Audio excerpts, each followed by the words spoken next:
Cześć, witajcie moi drodzy w kolejnym materiale wideo na kanale. Dzisiaj jeden z najbardziej polecanych telefonów w 2023 roku z portfolio Samsunga, a mianowicie Samsung Galaxy A54 5G. Tutaj w wersji 8 GB RAM i 128 GB pamięci storage. A więc nie przedłużając, przejdźmy do materiału.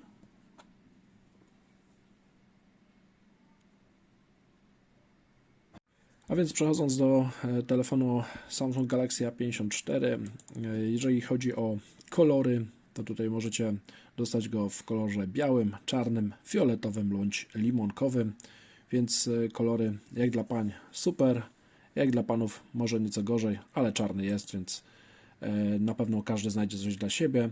Jeżeli chodzi o ceny na polskim rynku, ceny na poziomie 2400 zł to oczywiście lekka przesada za ten model, ale można około 1600 zł już znaleźć oferty w internecie i te ceny na pewno będą spadać, więc w takich widełkach około 1600-1800 zł myślę, że jest to już jak najbardziej warte rozważania telefon.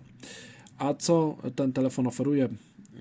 Oferuje optymalny jak na dzień dzisiejszy ekran, bo 6,4 cala, Super AMOLED oczywiście 120 Hz, wysoka jasność 1000 nitów do 1000 nitów, rozdzielczość Full HD, więc bardzo nie będzie obciążać baterii. Daje nam to całkiem przyzwoite zagęszczenie pikseli, ponad 400 ppi i format 19,5:9, więc taki całkiem przyjemny do korzystania.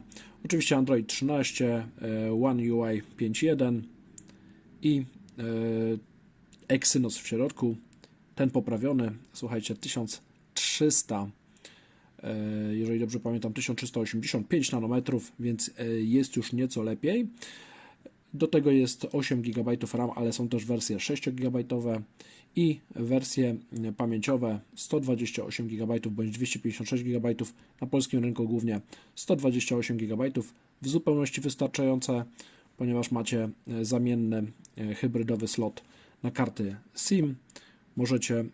Możemy dołożyć sobie kartę pamięci i tutaj jeżeli chodzi o obsługę, to oficjalnie Samsung wspiera, z tego co pamiętam, karty do 256 GB, więc dla każdego coś dobrego.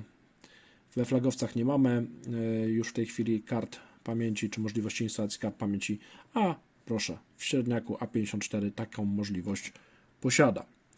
Jeżeli chodzi o aparaty, też nie jest źle, bo mamy tutaj, jeżeli chodzi o główny aparat, 50 megapikseli z optyczną stabilizacją obrazu, 12 megapikseli szerokokątny i dopełniacz 5 megapikseli makro. Nagrywanie wideo ograniczone do 4K 30 klatek na sekundę.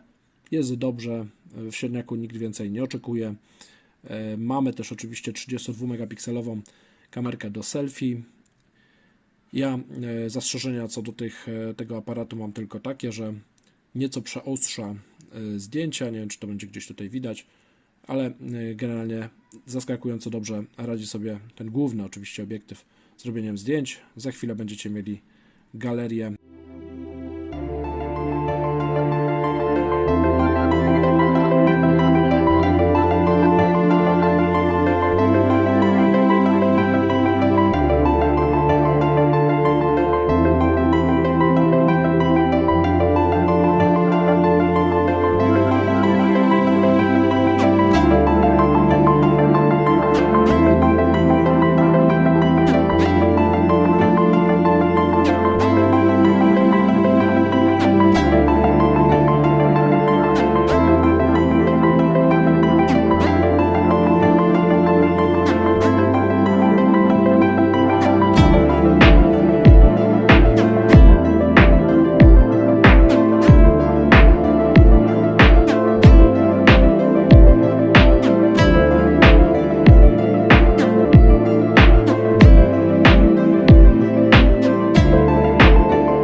Jeżeli chodzi o wideo, też jest przyzwoicie, tutaj zastrzeżeń żadnych nie mam. Przedni aparat oczywiście tradycyjnie w Samsungu bardzo dobry.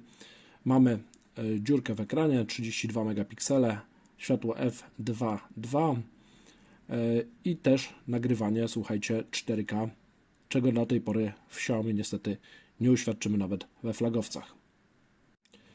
Interfejsy to oczywiście w tej chwili standard, Wi-Fi oczywiście dual band, Bluetooth 5.3, GPS, GLONASS też jest oczywiście, jest NFC, nie ma niestety jacka i tutaj to jest jedna z wad tego telefonu. Drugą wadą według mnie jest brak w zestawie ładowarki, shame on you Samsung. No i trzecią jest dosyć wolne ładowanie, bo mamy tylko 25 W, co jak na dzisiejsze standardy jest, myślę, że wartością już nieco archaiczną. Dla tych, którzy lubią utopić swój telefon, mamy IP67, odporność na wodę i zapylenie do 1 metra na 30 minut. Jeżeli ktoś nie pamięta, co to jest IP67. Przód, tył Gorilla Glass 5. generacji. No i mamy plastikową ramkę, ale w tej półce cenowej, w średniej półce, to jest w tym momencie już standard. Dzięki plastikowym ramkom mamy dwa plusy. Raz, że telefon jest lżejszy, a dwa, że lepiej propaguje sygnał sieci komórkowej. Z dziennikarskiego obowiązku 202 gramy waga, czyli jest dosyć ciężki, 158 mm, wysokości 76 mm, szerokości 8,2 mm szerokości.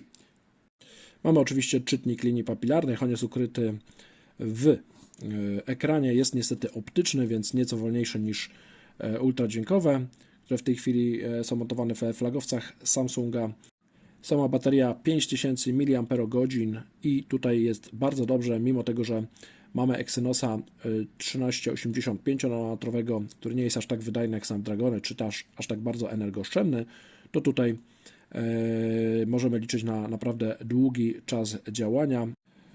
Galaxy A54 konkuruje na rynku z Redmi Note 12 Pro, z Poco F5.